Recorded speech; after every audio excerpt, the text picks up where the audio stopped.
Welcome to the deep dive. Today we're getting into something pretty fundamental, I think. We're looking at curiosity, Hmm. that spark, the thing that really drives discovery and growth in, well, pretty much everything. Absolutely. It's like an internal compass for finding new stuff, new ways of thinking. Yeah, exactly. And we're not just talking about, casually wondering about things. No, this is about really digging into how actively nurturing curiosity can, well, it can kind of rewire your whole outlook, change how you interact with everything. Right. So our goal here for you listening is to maybe give you a fresh look at your own curiosity. Yeah, how to really harness it. Treat it less like a random feeling and more like a tool. Something for growth, for connecting better with people, and honestly, just for making life feel a bit richer. Definitely. So maybe let's start at the beginning. What is curiosity, really, at its core? Well, I think it's that basic human thing, isn't it? That need to know more, to understand things properly, Mm. to kind of poke around in the unknown. It's why, a kid pulls apart a toy or a chef messes around with weird ingredients. That same impulse. And what's really interesting is, okay, everyone feels that pull, that desire to know, Yeah. but how it actually shows up, that's super personal. Oh, yeah. Yeah, like for one person, it might be that intense focus you need to master something complex, maybe coding or, I don't know, learning an instrument. Right. For someone else, it's maybe chasing down philosophical ideas or really wanting to get inside another culture. It looks different for everyone. Totally. But underneath it all, it's about being open, isn't it? Mm-hmm. Openness. Being willing to sort of lean into the edges of what you know. It's really the opposite of just being comfortable, complacent. Yeah, accepting things as they are. Exactly. It's like seeing the world as this massive puzzle and just having that itch to figure out how the bits fit together. So if it's so basic, so fundamental, Mhm. why aren't we just curious all the time? What gets in the way? What damps it down? That's a great question. I think, honestly, a big one is just fear. Fear of looking stupid, maybe. Mm. Fear of failure. Yeah, fear of getting it wrong. You put your hand up, ask a question, and there's that little voice. Right. Is this dumb? Or trying something new you might mess up. And going into unfamiliar territory feels, well, unfamiliar. It's scary. We worry about what others think. That fear is, it's potent. But it's so important to remember that learning just doesn't happen without some bumps. True. Think about, think about scientists or engineers, Mm. like developing AI. They hit dead ends constantly. Algorithms don't work. Right. Happens all the time. But every single time that happens, they learn something crucial. It tells them what not to do next time. Right. The curiosity about why it failed is just as vital as getting it right. So it's not failure, it's feedback. Exactly. Reframe it. It's just part of the process, essential feedback. Okay, that makes sense. What else? What other obstacles? Well, there's also this sort of push from society, isn't there, to Yeah. specialize. Oh, yeah, become the expert in one tiny thing. Right. And look, expertise is great, it's valuable, but sometimes it can mean we put on blinders. Yeah, you stay in your lane. Exactly. And you might miss really cool connections happening just over there in a different field. Like building silos. Precisely. Yeah. But the real breakthroughs often come from bridging those gaps. Think about like Leonardo da Vinci, our artist, inventor, scientist. Right, he was all over the place. His curiosity wasn't confined, and that's why he was so revolutionary. Sticking too rigidly to one thing can starve that cross-pollination of ideas. And then there's just comfort, routine. Oh yeah, the comfort zone. It feels safe, predictable. We know what we're doing. Mm.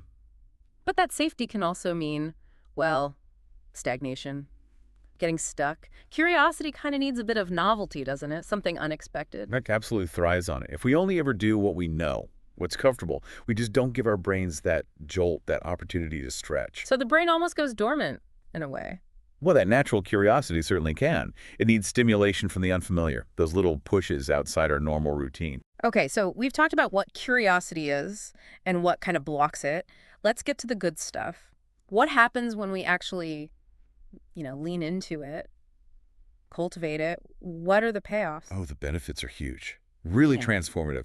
First off, it's just rocket fuel for personal growth. Well, so. Well, if you're curious, you're just naturally more likely to try new things, step outside that comfort zone we just mentioned. Right. Take a few risks. Exactly. And that's where the breakthroughs happen. That's how you learn new skills, gain new understanding. Okay, give me an example. Imagine someone gets curious about, say, photography. Maybe they just start taking snaps on their phone. Okay. But that little spark leads them to maybe take a class, learn about light and composition. They start experimenting. Right, they get into it. Yeah, and as they learn, as they get better, it's not just about taking nice pictures. It's their confidence growing. That feeling of, wow, I learned this, I can do this. A sense of accomplishment. Precisely. And that connects directly to Carol Dweck's work on the growth mindset. Ah, yes. The idea that abilities aren't fixed. Exactly. People with a growth mindset believe they can develop their talents through effort. And curiosity is like the engine for that. It makes you want to learn, want to push through when it gets tough. See challenges as learning opportunities. Spot on. So you become more adaptable, more resilient, just more open to change generally. Okay, so that's personal growth. Mm-hmm. What about, like, other people? Relationships. Oh, it's massive for relationships, too. Think about it. If you're genuinely curious about someone else. Not just waiting to talk about yourself. Exactly. If you really want to understand their experience, their viewpoint, what makes them tick, you ask better questions. You listen more. You listen properly. And that builds real understanding, empathy, respect. It deepens the connection. So instead of just, how was your day? Maybe ask something like, Like, what was something you were really passionate about as a kid? Or tell me about a time you completely changed your mind about something important. You uncovered layers. yeah, that goes deeper. And it could even help with disagreements, couldn't it? Absolutely. If you hit a point of difference, instead of just digging your heels in or judging, Yes, why? you ask with real curiosity. Help me understand what shapes your perspective here. It creates space for dialogue. Even if you don't end up agreeing, it builds bridges. Okay, that's Yeah. powerful. So personal growth, better relationships. What else? Well, the third big thing is unlocking opportunities. Yeah. You just never know where curiosity might lead. Like a random interest turning into something huge. Yeah.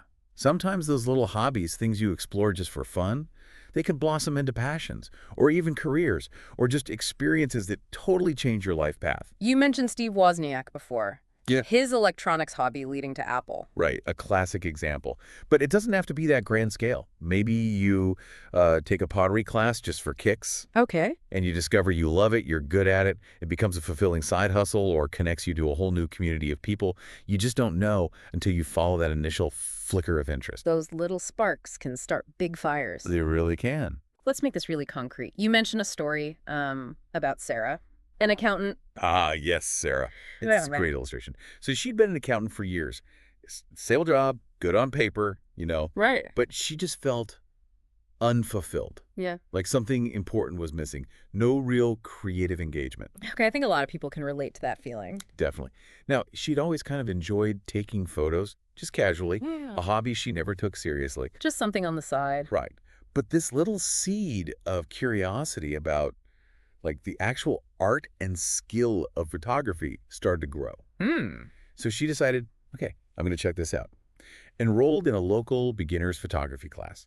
Just a small step. Testing the waters. Exactly. And then she started learning the basics, aperture, shutter speed, composition, how light works. Technical stuff. Yeah. But it started to change how she saw everything. Suddenly, normal things, a street scene, sunlight on a leaf, they became potential Our photos. perspective shifted. Completely. And that curiosity just grabbed hold. She started playing around, trying different styles, putting her photos online. Getting feedback? Yeah, and getting positive feedback, which really boosted her confidence and made her even more enthusiastic. So it snowballed. It really did. It grew from a small interest into this deep passion. And eventually, she made a really brave leap. She quit the accounting job. She did. Yeah. Decided to pursue photography full-time, started her own business. Wow. That must have been scary. Oh, incredibly challenging, I'm sure. Lots of uncertainty.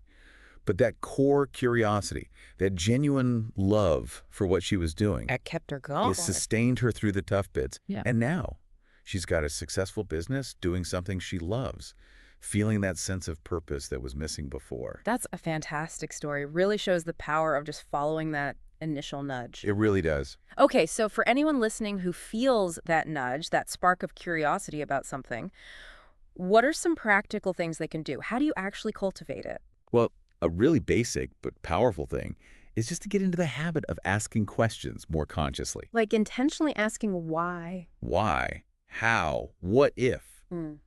about everyday things. Maybe keep a little list. Jot down questions that pop into your head during the week. And then actually look for answers. Yeah. Try to explore at least one of them each week. Just do a little digging. Okay, what else? Embrace lifelong learning. Actively seek out ways to learn new things, even stuff that seems totally unrelated to your job or main interests. Like online courses. Absolutely. Platforms like Coursera, Khan Academy, YouTube, there's so much out there. Or read articles, books outside your usual zone. Go to a workshop. Just keep feeding your brain new information. And we talked about comfort zones. Yes, got to nudge yourself out of them regularly. Try something new. Cook a different cuisine. Learn 5 words in another language. Join a local club doing something you've never tried. Small steps, novel experiences. Exactly. They spark new connections, new perspectives. Anything else? Yeah, think about who you spend time with. Curiosity is kind of contagious. Oh, interesting. Surround yourself with people who are also curious, who ask questions, who like exploring ideas. Friends, mentors, maybe join a book club or an online forum about a topic that fascinates you. Find your tribe of curious minds. Basically, yeah. Find those places where asking questions is encouraged. And one more thing. Reflection. Don't just passively consume the new information or have the new experience. Take a moment to think about it. What did I learn? What surprised me? Did it change how I thought about something? What new questions does it raise? So process it, integrate it. Exactly. That deepens the learning and actually fuels more curiosity. It's a cycle. Okay, these are great strategies. Now, thinking bigger. Does individual curiosity have effects beyond just us? Like on society? Oh, absolutely. It has a huge ripple effect. How so? Well, think about progress, innovation. Where does that come from? It comes from people being curious enough to question how things are done, to imagine alternatives. Right. Scientific discovery, new technologies. Art, culture, social change. From the Renaissance to the digital age, it's all driven by curiosity, challenging the status quo, pushing boundaries. So curious individuals drive societal progress. Definitely. And it works on a smaller scale, too, in our immediate circles. How do you mean? Like if you show genuine curiosity about something, it can inspire people around you. A parent getting excited about learning, say, astronomy, might spark that same interest in their kid. Or a team leader asking really thoughtful questions. Encourages the whole team to think more deeply, right? When you model curiosity, you help create a culture around you that values learning and openness. It spreads. That makes sense. But let's be real. Deciding to be more curious, to step out, it's not always easy, is it? There can be resistance. Oh, for sure. Both internal and external. What kind of internal resistance? Well, that self-doubt we talked about. Fear of looking silly, fear of the unknown, maybe just feeling like, oh, I don't have time for this, or it's not practical. And external. Sometimes people around you might be skeptical. They don't get why you're suddenly interested in, I don't know, beekeeping or something. Right. They might think it's weird or a waste of time. Exactly. They might try to pull you back into the familiar. So how do you push through that resistance? I think the key is small steps. Don't try to overhaul everything at once. Just pick one tiny thing. Ask one question you've been holding back.